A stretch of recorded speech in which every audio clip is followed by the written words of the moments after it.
চলমান টি-20 বিশ্বকাপের সুপার 8 পর্ব শুরু হচ্ছে আজ।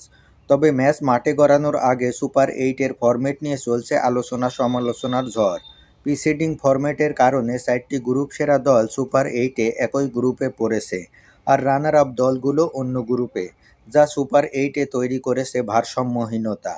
সুপার 8-এ গ্রুপ 1-এ খেলবে ভারত, জিম্বাবুয়ে, ওয়েস্ট ইন্ডিজ এবং দক্ষিণ আফ্রিকা, যারা প্রত্যেকেই গ্রুপ সেরা হয়ে সুপার 8 নিশ্চিত করেছে।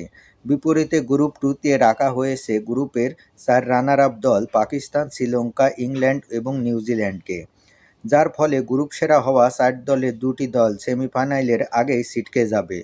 অন্যদিকে গ্রুপ 2-তে থাকা রানার আপ দলগুলোর সেরা 4-এ পৌঁছানোটা তুলনামূলক সহজ হয়ে গেল। সাধারণত যে কোনো টুর্নামেন্টে গ্রুপ সেরাদের প্রাধান্য দেওয়া হয়, কিন্তু প্রিসিডিং সিস্টেমের জন্য শীর্ষে থাকা দলগুলো সেই সুবিধা পাচ্ছে না। অন্যদিকে সমালোচকরা বলছেন, বিশ্বকাপের সূচি সহ-আয়োজক শ্রীলঙ্কার জন্য সুবিধাজনক নয়, কারণ তারা সেমিফাইনালে পৌঁছাতে পারলে প্রিসিডিং সিস্টেমের জন্য তাদের ভারতে খেলতে হবে। ফলে সহ-আয়োজক হয়েও নিজেদের কন্ডিশন ও সমর্থকদের সামনে খেলার সুযোগ হারাচ্ছে তারা।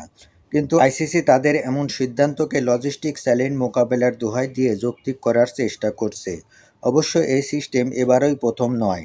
2024 টি-20 বিশ্বকাপও হয়েছিল প্রিসিডিং সিস্টেমেই।